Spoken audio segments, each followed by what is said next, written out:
And now, The Bonfire with Big J. Okerson and Robert Kelly.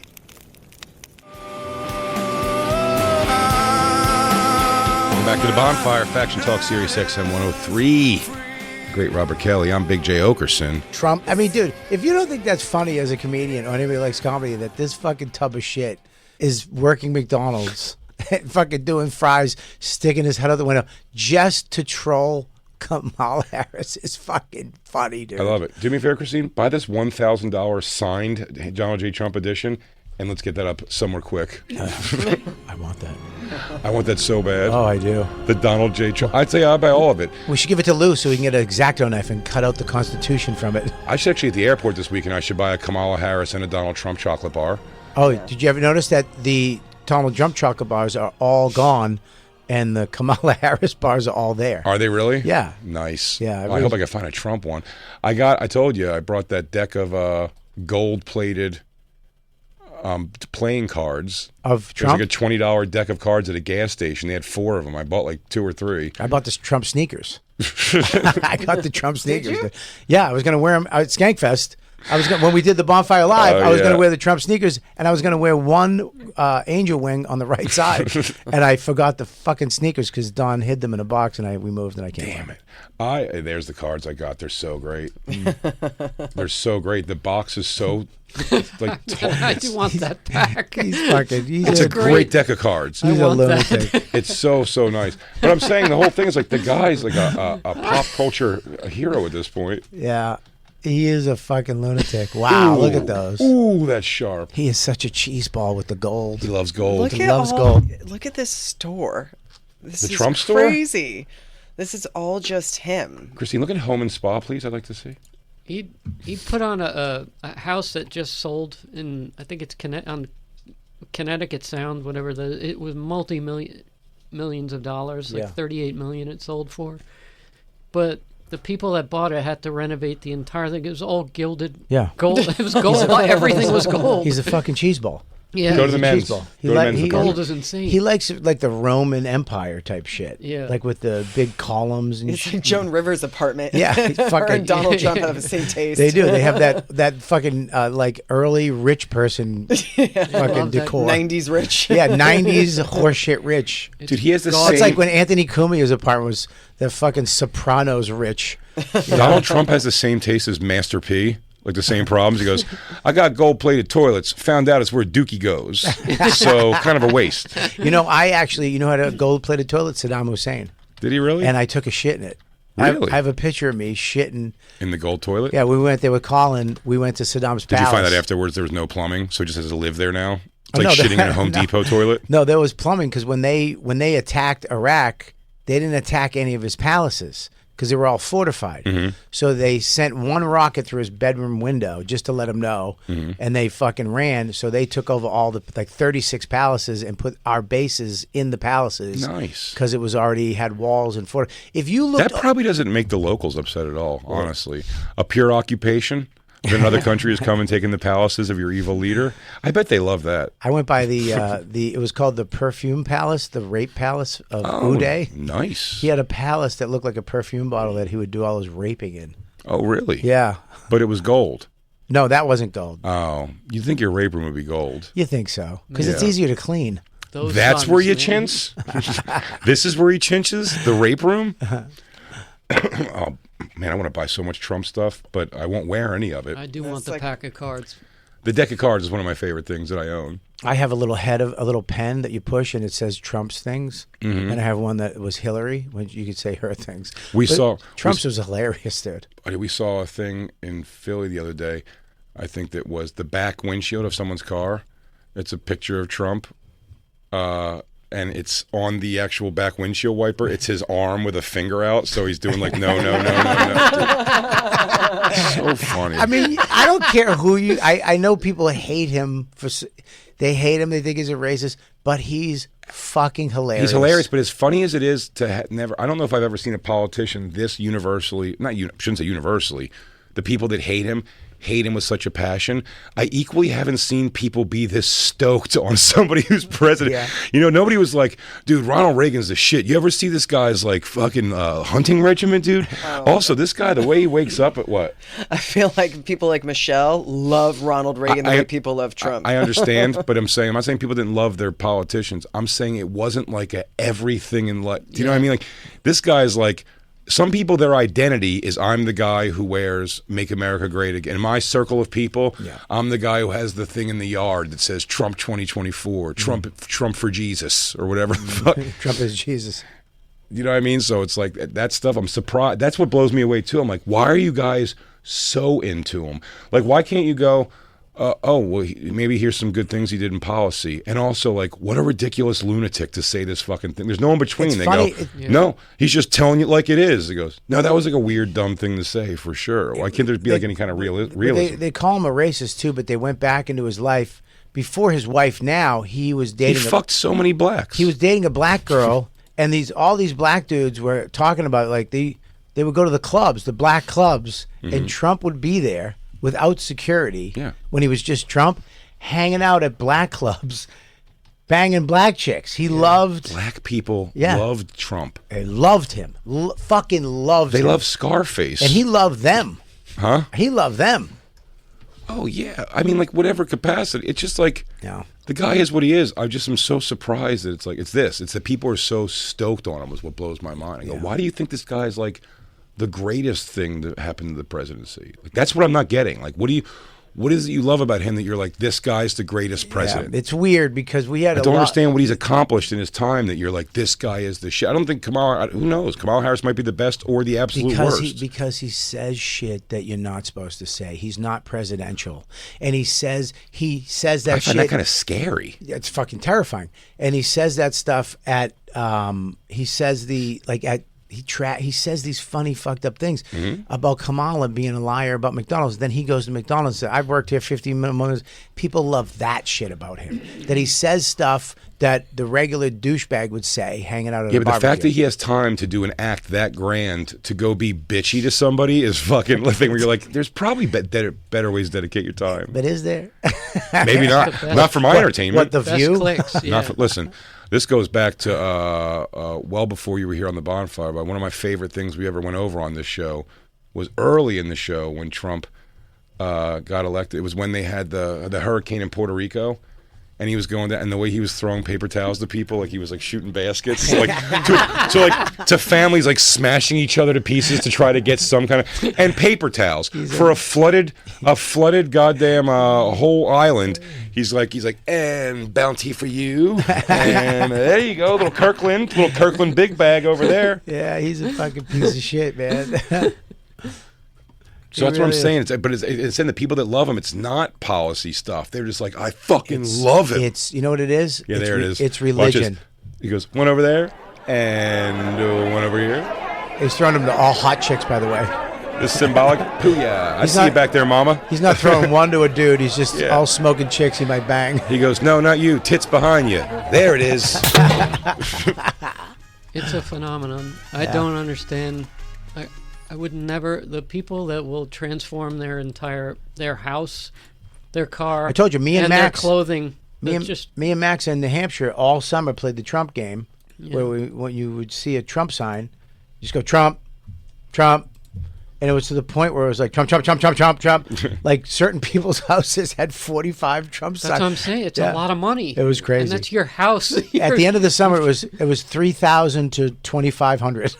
That's how many Trumps. But to give a shit that much, even when I saw that thing on the car, I was like, you know, it's funny. It tells you Trump, the person who had like the finger waving Trump on their back thing, Hyundai Santa Fe, and it really immediately took me out of. I go, you're willing to? It's like you have a Hyundai Santa Fe, and you're willing to just make your car this joke forever. You're a loser. It's the same guy who puts antlers on his fucking car during Christmas. Yes. Florida's prolific. You'll see they spend thousands on the entire wrap. I remember one guy's truck. This was his business truck. He was a contractor.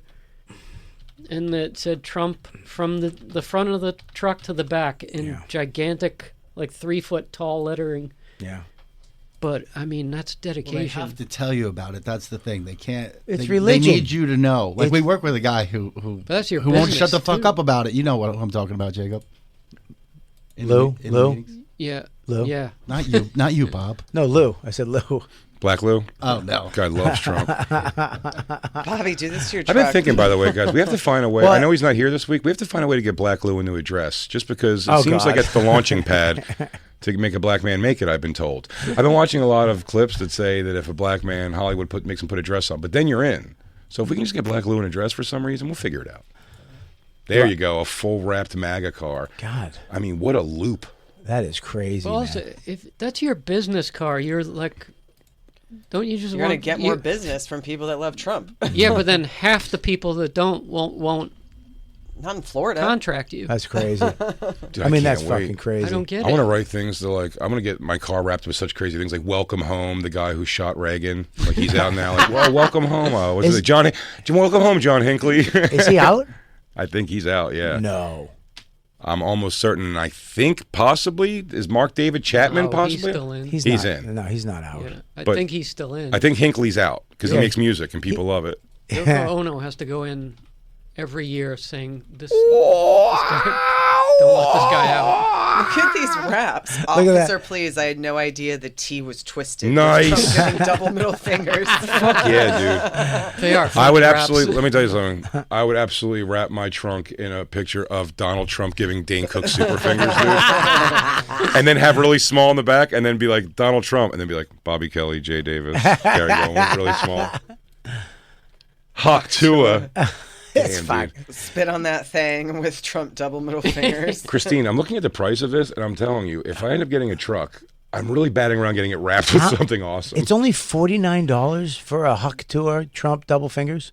That's You can great. spend thousands on raps. That's Yeah, nuts. yeah. Thousands. And To get it done perfectly. That's great. Yeah. Let me get my shoes after the. My shoes. When I get my shoes. That's crazy. Look at all those. What's that one say? We love Trump. We love Trump. People. Stand. All the people I can't stand. We love in this car. We love Trump because he pisses off all the people I can't stand. Man, that's a I think- that's I think an that's accident it. waiting to happen. Reading all that. But I think that's it too. I think you're saying why do people love him so much? I think it's because the people they hate, the kind of people they hate, it pisses them off. Absolutely, and I'm worried that we possibly talked about this week on live shows, already because our Terminator timeline's here. But I've been going into these. Christine was watching with me the other day. These rabbit holes. It's exactly right. I don't like either people, but the people that the Trump people are like, I love that he pisses off the people I hate. There's these guys. It's a little weak. I've talked to Dave Smith about it too. I'm like, it's a little weak of a thing they do. Like these like smarmy like conservatives go to college camp. Ben Shapiro does a very similar thing. They're entertaining for sure, but it's like you go and argue with a bunch of 19 and 20-year-olds who are like, because if I say that I'm a man tomorrow, you should respect that I'm a man. And they just sit there and go, you sound like a buffoon.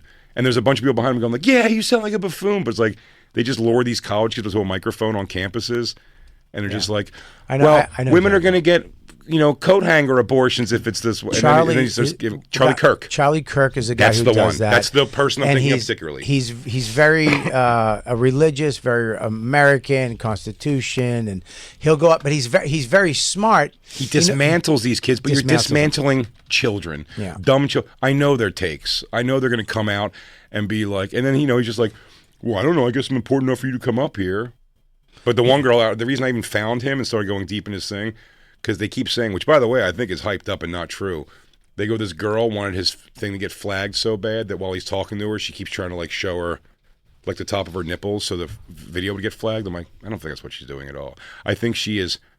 I don't feel bad for her because you're the dumb bitch who fucking stepped up to a microphone to be like, I'm gonna school this guy, and then you got fucking handled because you're a dummy. But like he's just like, look at you, and it's just like the piling on like bullying of it is just a thing where it's like, buddy, we all get it. You just talk to this dumb chick who's like, there's 77 genders. Like, disregard her. Like, Yeah, you're gonna sit here and argue that with her? She's a dope. But I kids. disagree. I Here's think the thing. colleges are a cesspool now. Colleges, They are. listen, but they're kids. They don't have any experience. They're just going on what they think they know. Penn and Teller, remember Bullshit? Sure. That show, they have an episode, one of the greatest episodes, one of my favorite episodes. They went on the college campuses and they had a guy with a clipboard and they went up to everybody, hey, we want to ban this thing, and it's in the school, it's in the cafeteria, and they were like, yeah, and they all signed this petition to ban it, and it was just another word for water because they don't fucking know. So 30 kids signed a petition To ban water to in ban school, water right. because they don't know what the fuck that name for water is. They just want to be part of something. They're tribal. They want to do the right thing and be part of something and be on the right side of history, and they don't know what the fuck they're talking about. Everyone's afraid of just being a fucking ant on a goddamn log, waiting to just live your life and die. I don't know what that means. No, you do. I'm saying it's not you. They want to believe. It's me. They want to believe they're like part of something greater. They're like, wow, we really stood up for the thing and made like change. And it's like, just get your education and go get a good job. I just and miss enjoy your life and go to vacation and have a family. I miss and whatever. colleges when they were fucking party places. Yes. When you went there and they went to learn, get an education, get laid. Then and party. collegeinvasion.com would come in and a bunch of porn stars would fuck at your frat house. That's a little too far, but yes, I understand what you're saying. Oh, okay. Date rape. Listen. Don't forget date rape. Date rape. There's levels. Right, Christine? I was just drugging girls and fucking them. I don't mean to call it rape. Well, I don't like date rape. No, college also, it's like these kids, it's the first time they're out of their parents' house. They're all like rebelling against, they're mostly conservative families. Right. So, it's just a bunch of fucking idiotic children. But they don't know. They're just trying to, And it sucks because now you put them in a position in the last fucking 10, 15 years to be more grown up than they should have been. They should be having a fucking blast. They should be partying, getting their schooling in, fucking having fun, and date rape. But these also, it's like people... I wouldn't be disappointed in Isabella if she was like, well, I'm voting for either one. If she was like, I'm voting for Kamala because like Trump seems like scary. Or if she was like, I'm voting for Trump because blah, blah. I go, sure. Whatever your reasons are probably aren't even valuable much anyway. Right. Do you know what I mean? It's like you're a 22-year-old kid. Geez. Like you're not really in the workforce like that yet where you're contributing to the thing. I'm like, who cares? I had to yell at Max because he saw like some Trump stuff and heard somebody talking about Trump, and he was like, Trump's the guy. I was like, dude, you don't know anything about this. You don't know Biden. You got to wait until you're older to learn about Biden, learn about politicians, learn about their things. You have no idea. And I was like, why is Trump good? He's like, I don't know. I go, you can't just say Trump. You have to know what the fuck you're talking about. Half of our family is voting for, most of our family is voting for Biden. We've come from Boston Democrats, Catholic Democrats. Doesn't matter. They're voting for fucking Biden no matter what. Harris. I mean Harris now, of course, yes. Back then when he said this, it was Biden and Harris. But it's like my Uncle Tommy is the only Trump dude in the family. And, nobody hates him. It's just Tommy. He's fucking Republican Tommy. Right. Everybody else who gives a shit. But now it's like this fucking religion that people...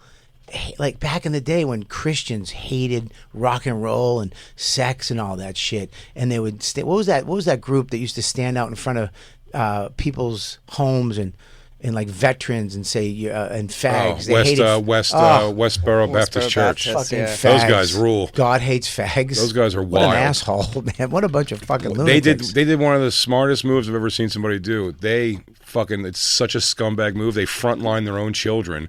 So the children go out there, and then they have a thing like, we're just putting our freedom of speech out there, and then this savage came by and threw a drink at us and got it all over my little boy. And it's like, you brought your little boy out to this hostile environment to say things you told him to say. You know what I mean? You can't. Gay people are going to hell. And when you hear an 8-year-old saying it, like, that's such abuse to the kids to put them in that scenario. Unfucking believable. Those were those people used to make me angry.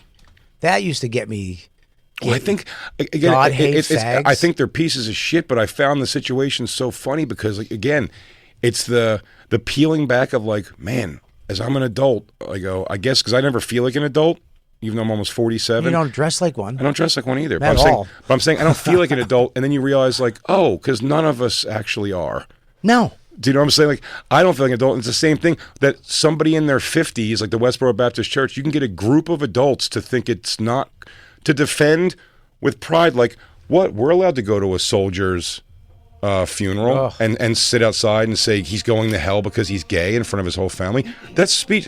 You're like, somebody near my age thinks that's like a thing you should do at some Crazy. point without having a personal vendetta hatred against that soldier. You're just going, they're fighting for a gay man's queer war. Well, that's like the crazy. people that took religion. With religion, any religion is supposed to give you peace. It's supposed to give you a moral compass. And the people that took the religion, like in front of the abortion clinics, and they would. I remember when I had. Well, Bobby, I don't know if you've ever seen gay sex happen. It's far from peaceful. It's not what I would describe as peaceful. when I had my girl Kristen, she had to get an abortion. I had to go with her. It was fucking abusive what they did to her. Because it wasn't your baby. It was my baby. I think it was. We were walking in, and they had all these signs of fucking, and they were screaming at her, calling her a fucking sinner. She's going to hell. She's crying. She's going in here. She doesn't want to do this. Mm-hmm. She has to forced fucking her to, do it. yeah. I forced her to do it, and I paid half. You said, look, the baby dies or both of you die. Yeah. Is what you said. And I'm paying half. I'm And giving then- you 160, and we're even. And you pull up to the protesters, and you reached across her to open the passenger door and kicked her pregnant ass out right in front of the place. And he said, "Have at her, fellas." I just don't understand why you see young girls, going into something to do something. It's already fucking horrific to make the decision to do this, because you can't. You know you're not going to be Generally a speaking, sure, yeah. good mom. You can't do it, and you're going to stand out in front and make them feel worse. That's fucking crazy to me. Well, I get their other side is they're going like, then just put the baby up for adoption. Like somebody can take care of that baby. Who? Sure. I'm not arguing either direction. And if she has a baby, Jay, I'm not fucking her anymore. Oh, yeah, no, for sure. No, dude. I'm kidding. It's gross. It is gross. Ew. I could have a black child. Yeah, you could, but thank God you didn't. I guess thank God for you, you didn't. Jay's daughter is. That's okay. We need to get a little color into this lineage. You really do. The Okersons particularly. Oh no, actually, don't worry. taken care of. My girl cousins in Florida are definitely holding up their end of Black Hawk. Everything's gonna be fine, everybody. Nice. Is it gonna be fine, guys? Florida's gonna be a-okay. As long as my chubby white cousins continue to have vaginas, a Black Hawk will have a home in Florida. I just think it's fire. They always have to. Those are the people that you wind up fucking hating. Those extremists. They take something that's supposed to be good and make it terrible, and they fuck the rest of us. Because the rest of us don't give a shit about this. Most of us are just living our lives. We don't care about any of this shit. I think Trump is hilarious. Fucking Harris is a fucking idiot. Yeah. But who I'm going to be in Cuba. And we get into all this, by the way. I'm going to be in Cuba when all this shit is going down with Ari, smoking cigars, watching this fucking place In the burn. dark. I like burn that, down. Bobby. I don't know what's happened in your early 50s, but you've decided to become an adventurer of terrifying places. Me and Bobby are going to go we're trying to recover a relic from a Mayan ruins. I don't know. I'll be back in a week. Buddy, I've always been like this. I went to Guatemala twice. Yeah, I'm taking Yamanika and Bobby Lee to the woods to go fist fight nature. You guys cover it for a week? No, you guys do? Cuba's not dangerous. No, it's totally. Are you going to Guantanamo Bay? No, we're going to Cuba. Yo, yeah, it sounds terrifying. Havana, that's you're staying in Havana's not dangerous. Well, are you going to the part where Havana Nights Dirty Dancing happened? I hope so. It's on the list. I hope so too. If me and Ari come back dancers, Yeah. dancers of the night. You do that. Next summer, I'm going to go have original dirty dancing where I'm going to go fuck a 15-year-old at the Catskills At a dried up lake. at a dried up lake. And then I'm going to get a back alley abortion for my friend. Damn, that was a dark movie, Dirty Dancing. Had a lot going on. Fucking underage sex. A father having to deal with his daughter being a slut with some adult. Damn. I mean, all those movies were fucking terrible. So bad. all of the movies we grew up with, and all the rock stars were pieces of shit too. They all have terrible things in their past. That girl a couple years back, I heard on Stern, one of the famous groupies, and she was like, I was 15, I got gangbanged by the Allman Brothers in the Beacon Theater, like fucking dressing room. You're like, Yeah, but they told that story as a good thing for years. Oh, Yeah. absolutely. And she's still telling it as a good thing. It's just society's not going to be okay with that, as they shouldn't be. What was it? The Red Hot Chili Peppers guy did it and then wrote a song about banging an underage girl. Really? Yeah. Dude, she was 15. So it was 17. Oh, is that what Under the Bridge is about? It was on yeah. the. It was on. But the, a decent I think legally. time, if you tell people, we'll both get in trouble. I don't ever want to be locked in prison. I'm gonna start involving people we don't know. Did you actually hear? I think Bert Kreischer actually like raped 3 girls. Did you hear Bert Kreischer raped Foxy Brown? I heard that happened at a thing. Oh, there she is. I mean, that's just nuts. Hey everyone, we met at Dane Cook's game night. Yeah. Even Dane would be like, "That's some crazy shit." Yeah. Hey guys, it's bring your own teen night to Dane Cook's house. It's going to be so great. It looks like he's fondling his daughter. I know we It's got to take crazy. I know we got to take a break, and we are going to be airing. I interviewed Donnie Wahlberg. We had a good time. I had a good time bullshitting with him. Bobby was out of town filming comedy camp, so I said that I was able to get him in here still, and we sat down. I'll give you a fun fact. On that title around my way, but I'll take it. I'll take it. I just found out today how far I would walk for an interview with Donnie Wahlberg. 1.3 miles. Traffic was screwed up all down the West Side Highway, and we jumped out of our Uber and walked across town. Yeah, we had to get here. When it's like that, you could walk 10 miles quicker. Much faster. Than you could drive it. Oh. Yeah, when it ain't moving in this city, it ain't moving. Where is it do you live now? I live an hour outside of Chicago with my wife, Jenny. Oh, nice. And I don't know. We ended up there. Well, I was going to say I don't know how we ended up there, but I do know. She grew up in Chicago. She loved it. She wanted to raise her son out there, and we met. She was working here in New York for a few years. We know Jenny very well. We used Yeah. to do crossover stuff with our shows all the time. For sure. And we would travel every other weekend to Illinois, where she was staying out in the northwest suburbs. And I fell in love with it. She loved it. My kid fell in love with it. Her son loved it. So we just moved out there. That's what everyone's kind of finding out, I think, now, is that if you live near an airport, it really doesn't matter where you live. Like if you're touring, it doesn't make any difference at all. Do you miss Boston a ton? I get back enough, so I don't miss it per se because I'm there a lot. You know, I go to a lot of basketball games. I know. I've seen you use those Sorry, fantastic everyone. seats. Sorry, everyone. Yeah. I know. I'm a Sixers guy. You know, I like your guys this year. Yeah, If me they too. stay healthy. Paul George can keep those pecker legs not broken. You got to keep a lot of guys healthy on that team. But if they do, scary team. Scary team. Absolutely. I could talk to you, I feel like, for 5 hours because I'm 47 years old this year. And, New Kids on the Block fell so into my wheelhouse. Right. It was such an interesting time to go because, one, if you were a boy, all the girls immediately loved you guys in school. So you had to hate them.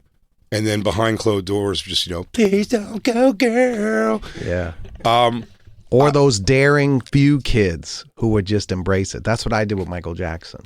Yeah. So in freshman year in high school, Michael Jackson was, it was 1983. Thriller was the biggest thing in the world. And every girl in school obviously loved Michael Jackson. But very few of the boys were walking around saying, yeah, Michael Jackson. And I got a Michael Jackson pin for my birthday and the Thriller album. And I wore the pin to school, and every girl in school was like, oh my God, you like Michael? And every girl wanted to talk to me. And it was like, oh wow, this is cool. And so when New Kids came out, I saw the same phenomenon happen where all the girls loved us and the boys were more reluctant. I was like, one of these kids got to smarten up, man. Like, be the only guy at the whole concert with 15,000 girls. Did you grew up in a pretty rough town?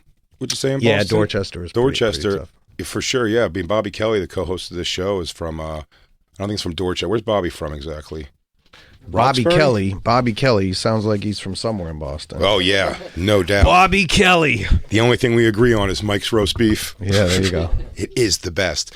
But being in a place like that, when you're coming out, did you have to be talked to in any way, or were you seeking out doing like singing and dancing stuff? Because it feels like a place where you'd probably be more drawn into like exclusively like hip hop or something like that. Or you're going to get tested in the neighborhood for who's this singing and dancing guy? I was drawn into hip hop right out of the gate, in the late 70s when hip hop started coming. Of course, in Boston, we really only got like Rapper's Delight, so we didn't really know a lot of the other hip hop that was, probably more people were more aware of in New York, like Queens and everything. Yeah. Yeah. So once I heard the first rap record I ever heard, and then I started hearing Curtis Blow, and then I started hearing Melly Mel. Like I was all in from the get go, and then Run DMC, of course, made my whole life make sense musically because I was hip hop and R&B in school, and I was rock and roll at home, and then Run DMC came and I was like, oh my God, this band makes more sense than anything musically that's ever spoken to me in my life. God, I'm sorry. Well, we're also too. I don't think that me and you were too far apart in age to even say like it was a great time. I feel like to grow up because influence from everywhere. Mm-hmm. Like that's what I thought was interesting. It's like you knew a little bit of country from this person in your life, and you kind of took it all in and liked all of it. You weren't like one genre driven.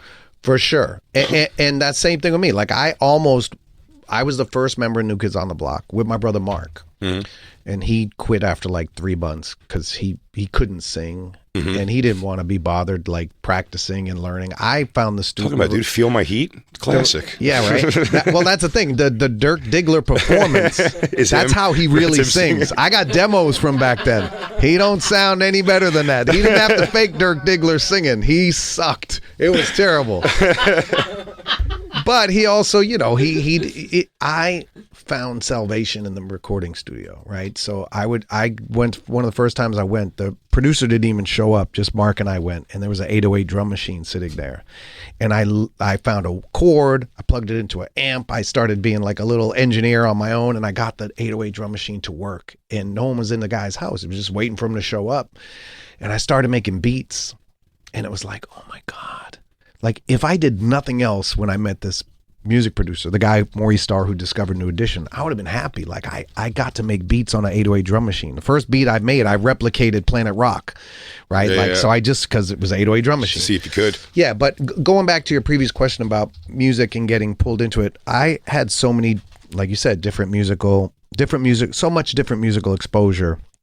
And when I met Maurice Starr, I didn't really think about being a singer, but I would break dance and rap. I actually rapped. That's how I won him over. I did like a freestyle rap in the room, and he had to be like a white rapper in 1984. That was not very common, right? And then he gave me notes to sing. I wasn't tone deaf. I hit all the notes, and he was like, all right, let's do this. And it's there were parts of me that wanted to rap more. Like I always wanted New Kids to collaborate with rappers, and at the time that didn't make sense to people. And then years later you see like Justin Timberlake or whomever does. I was like, guys, I was telling you that 40 years ago. But it doesn't matter. It's not a sob story. Water under the bridge. It's just interesting thing about the music business though is as much as I was a fan of hip hop and I was in a boy band doing pop songs with R&B influence, and I have my own little hip hop energy. No, you were the crew of the guys. You'd be like, that's fine. Well, I was outspoken about what I liked, and I loved like Public Enemy was one of my favorite rap groups of all time and stuff. But what I found is people in the industry, like they appreciated my love of hip hop, and all the guys pretty much loved hip hop anyway. It wasn't just me, but they also appreciated us for who we were. It wasn't like we didn't meet like great famous rappers and they'd be like, oh, that's that corny boy band. They'd be like, oh, you guys, we love you, man. Like, and like that's what I was going to ask that almost. Like, did you get like respect from people? Were you worried like when you guys would meet like a Method Man? Did he be like, these guys? I did multiple episodes of Blue Bloods with Method Man, and we text all the time. It was a funny story with him and I, because his son's name is spelt like mine, and he pocket dials me all the time, and he hangs up because he's calling his son, and he always writes back, sorry man, I'm calling my son again. I'm so glad you're checking in on him. Like it's like we have this funny thing, but no, but that's as adults also. That's like more, I'm almost saying like in the moment, back then, like being like nervous to meet these heroes and be like, oh man, they're gonna think we're like singer dancer kids. Every time I would meet someone, it would be another pleasant surprise. Yeah. It's like we met Public Enemy. We were with Flavor Flav a few weeks ago at a show, and he came out on stage, and we brought him on stage at the American Music Awards in 1991. He came on stage with us. We did this big protesting the Iraq war performance, and like we had 30 dancers. J-Lo was one of the dancers. She was completely unknown. She met Keenan Ivory Wayans that night. For In Living Color, yeah, Fly Girls. And next thing you knew, she was a Fly Girl. So like the first time we met Flavor Flav, though, we were reminiscing with him. Like, he literally remembered. He said, we were doing a show in San Francisco. It was New Kids, Salt and Pepper, Public Enemy, I think Digital Underground, all hip-hop groups and New Kids, which that's how we started. We did tours all around the country, usually with hip-hop groups. When you guys were unknown still. When we were unknown, yeah. We were just starting to try to find our way. Like, we literally toured with JJ Fad. We did West Coast tours. Did you guys never go out with New Edition? Never.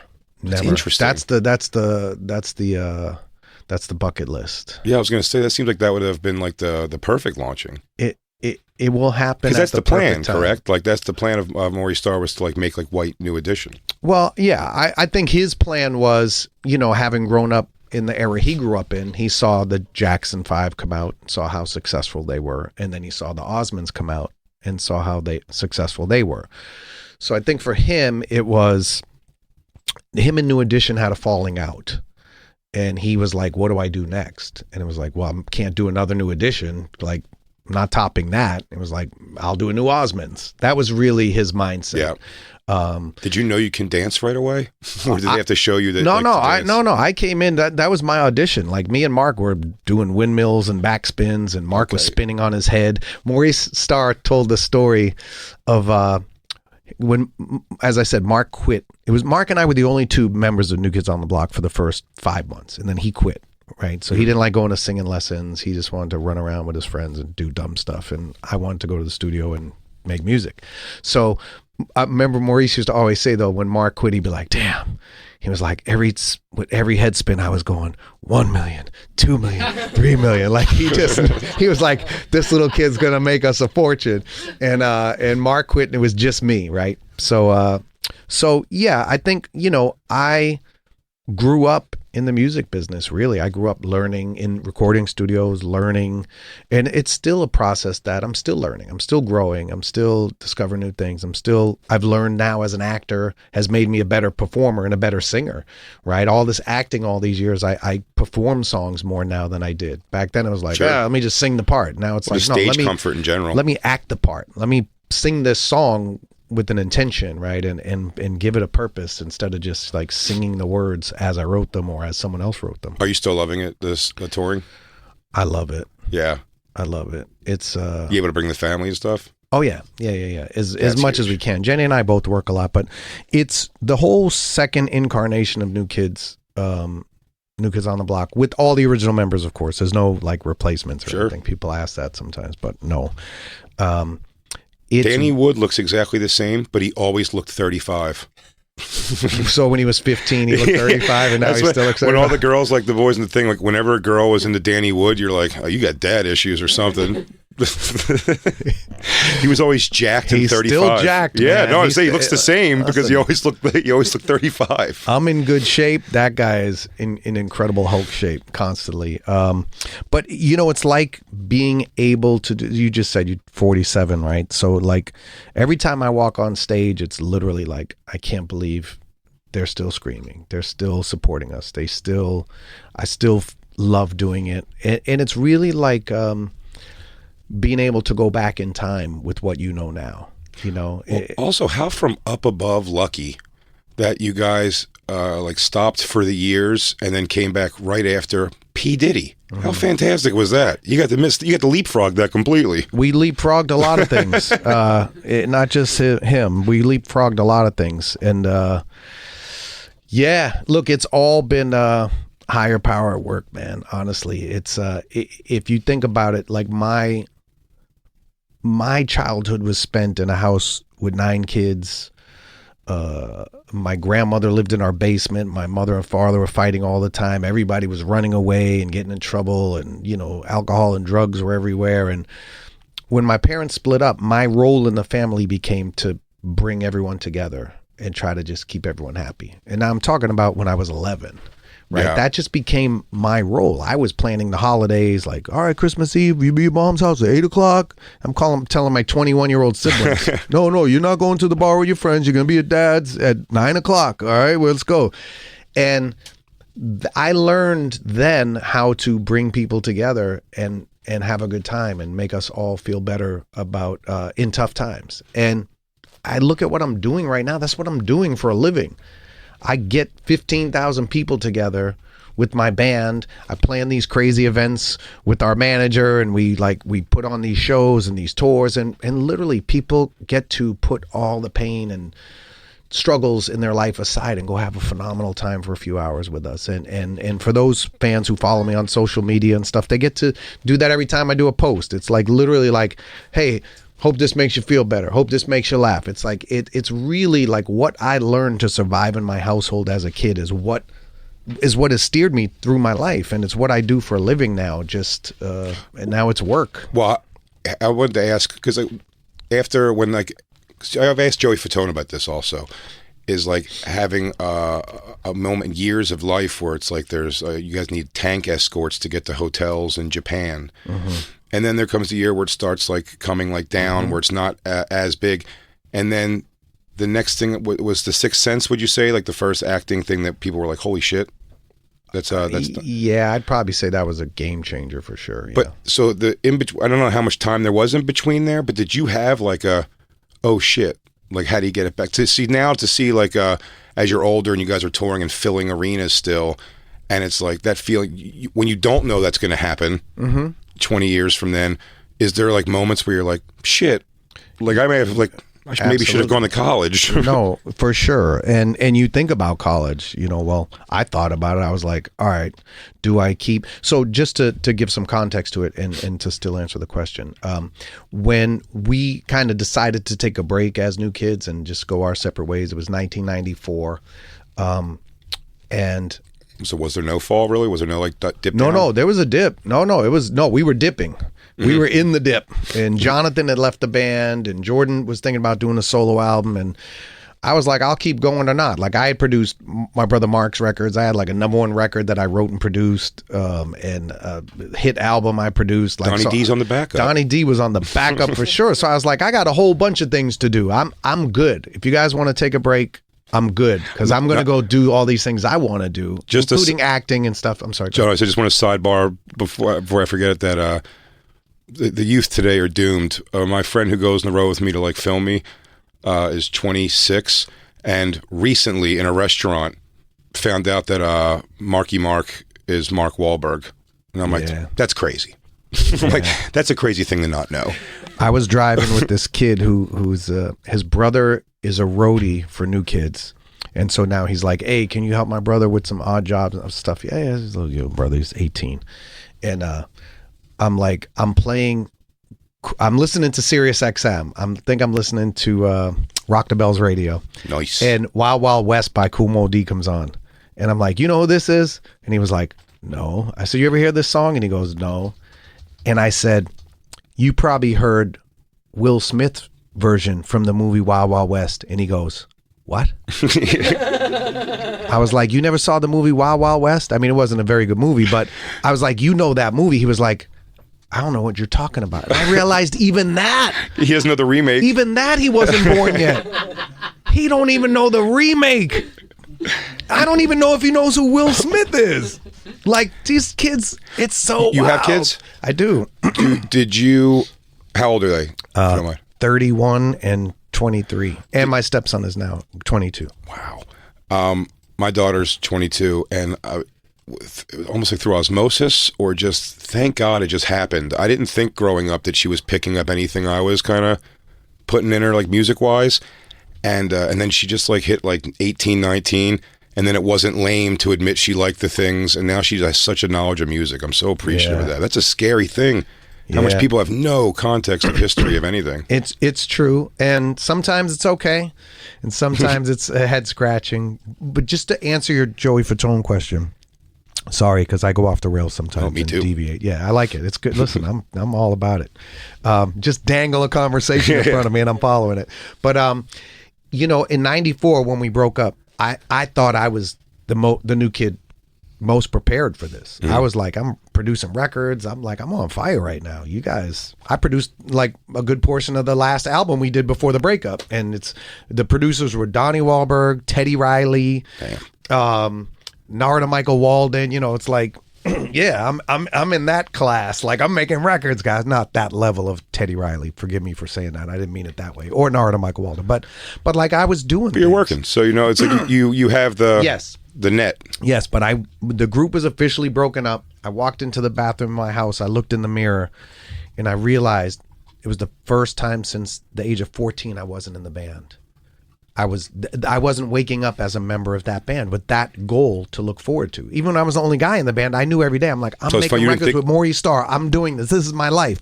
You didn't think it would strike you, but it did. It struck me, and I looked in the mirror, and I realized I was literally, since the day we got famous, part of me didn't evolve. So part of me did. I traveled the world. I became successful. I learned about things and experiences and places I never thought I would ever experience or come to know in my lifetime. And at the same time, emotionally, something hadn't evolved. Like, I didn't go through things that people were going through at that age. 18 to 22, college years. That was gone. Or just normal social activity where everyone's in the same playing field. You've been the king in every room since you were 15. I wanted to go to Puerto Rico for the weekend. I didn't know how to book a ticket. Yeah. Someone did it for me every time I ever did it. I didn't know what to do. There were just so many things I didn't know how to do it. Like, yeah, it was like, shit, man. And so the real point of your question, I feel if Christine ever leaves me, it's like we have to do an Amazon order. I go, I don't even know where to begin doing that. Exactly. We get in these habits of some people lose their minds and become entitled and, and lose touch with reality. I thought I did a real good job of staying in touch with reality until there was no more New Kids. And I was like, okay, I'm not ready for reality. I had to re-enter and go through a process. And fortunately, before we reunited, and I think most of my bandmates would say the same, I got to grow up. I got to struggle.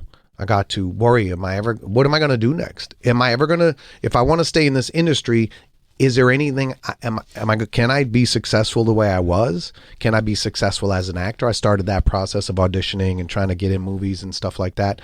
Will I end up, I knew a guy who used to produce big records, and now he was doing like the background music on Sports Center. I was like, maybe I could do that. Maybe I can make beats. Like, there's a time when you don't know what's going to happen next. And look, I got in touch with reality about, okay, well, maybe I don't have to be famous and successful anymore. Maybe I can go to college and learn other things. Fortunately now I can afford to go to college. I can do certain things, right, that I couldn't do when I was 18 because I'd been successful. You batted on the idea of just like regular life?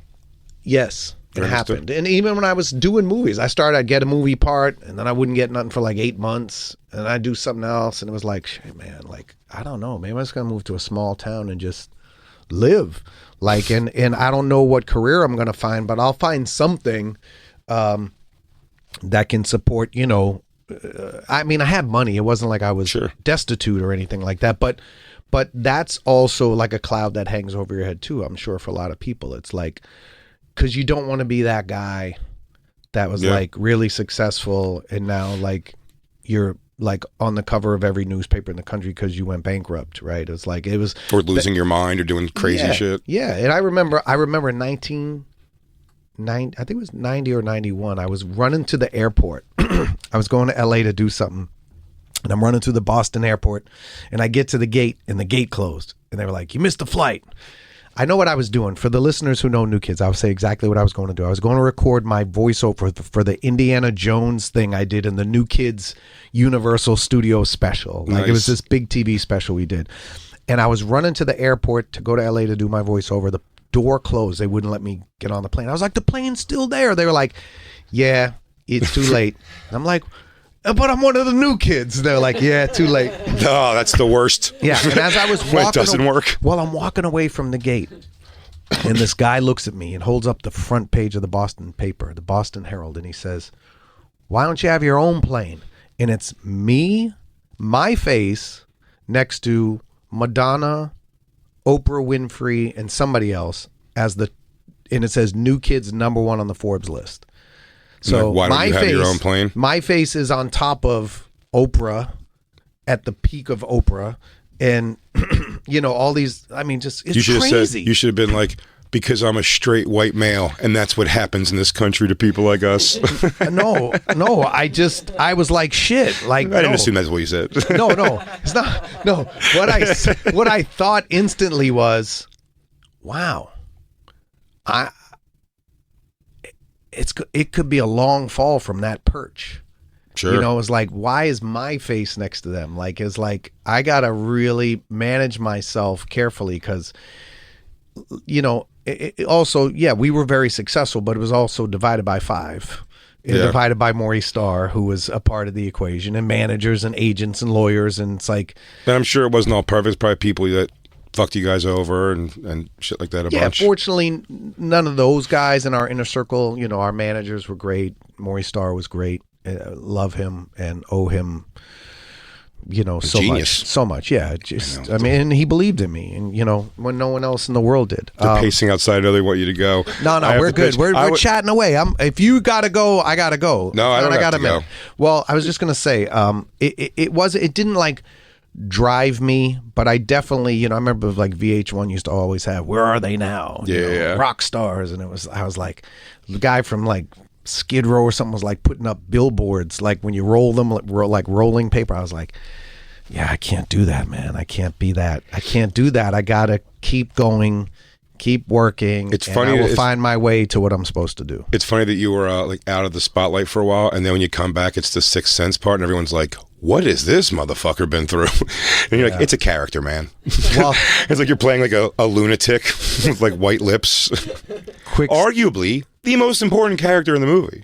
Yeah, I thought it was on paper. Yeah. When I read the script, I was like, you know, and when I got the part, I didn't even audition. They just gave it to me. I'm like, no one will hire me in Hollywood. Now you're hiring me. I'm 30. You're hiring me to play a 15-year-old junkie who's out of his mind. Yeah, can you lose 115 pounds? Right. I don't know. Night Shyamalan had the Sixth Sense when he cast me, for sure. But I lost so much weight and was going through this crazy process to prepare for the movie. I hid in a park. I was in a park one night, and I said, I'm going to go out and like just be the guy. I was in Philadelphia in Rittenhouse Square Park, and I ran and hid under some bushes. Like, my friend was with me. We were like rehearsing the lines, and he's like, hey, I'll just be your friend, and you're Vincent, the character. And I'm like, and in my mind, I was like, I wouldn't know if I have a friend or if he's a ghost. I ran, right? So I ran and hid under these bushes, and now I'm under the bushes, like emaciated, like look like shit, smell like shit. I hadn't showered in a month, like I was fully immersed in getting ready for this movie. And I'm like, now I can't come out. Because if I come out crawling from this bush, there's a beat cop walking through the park. If he sees me, he's going to be like, what in the hell are you doing coming out from under the bush? And then if he realizes who I am, I look like a mess. Yeah. He's going to be like, this is what happened to Donnie Wahlberg. It was the ultimate fall. The ultimate fall. No, it's a character. Mm-hmm. But you know, it helped me with the character because it made me more scared. I stayed under the bush for like 4 hours. And then when it was like 4 a.m, I crawled out. And I was so terrified, I actually felt like the character must feel, like hiding from ghosts. I love how many people possibly just walked by and had no idea. He goes, hey, in that bush right there? Yeah. Donnie Wahlberg, emaciated and smelling like shit. Yeah. Well, after a while, I got a little comfortable. Like, I took off my belt. I said, now let me pretend I'm shooting up heroin and see what it, like what it was. So I actually went through the act of pretending to shoot up heroin. I didn't have any heroin, of course. And no syringe. I had nothing for those listening. I don't want this to go the wrong way. But I literally said, let me feel what it would feel like to take my belt, you know, tourniquet, see some veins, and pretend this is what I have to do to like medicate myself to survive from what it feels like to feel ghosts. And it really got me ready for the movie, and it was almost an accident that it happened. When you stand across from Bruce Willis and that, you've done so much in music at that point that probably there's very few people making you starstruck in music anymore.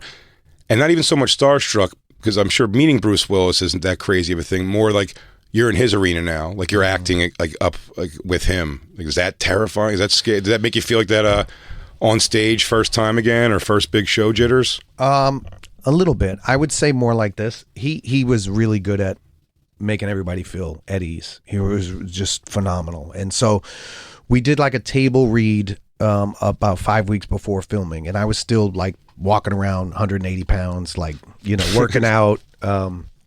And I we did the read, and then they put us in groups. The director said, you go sit with Bruce and Olivia Williams, and we're going to talk about your scene. And so I'm sitting there with Bruce, and he was like, cool. He was excited. He was like, this is going to be good. You're going to be great. And da-da-da. And, I'm like, I got a lot of work to do. But I said, but Bruce, I have an idea. And this could have went really bad.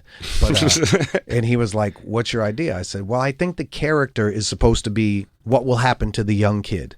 So my character was Bruce's patient when he was Haley Joel Osment's age. That's what we learned in the movie. And this is why Bruce is so dedicated to Haley Joel Osment, is because he doesn't want Haley Joel to grow up like my character. He realizes by what my character says to him that he was an old patient and he failed as my doctor and didn't help me stop seeing dead people.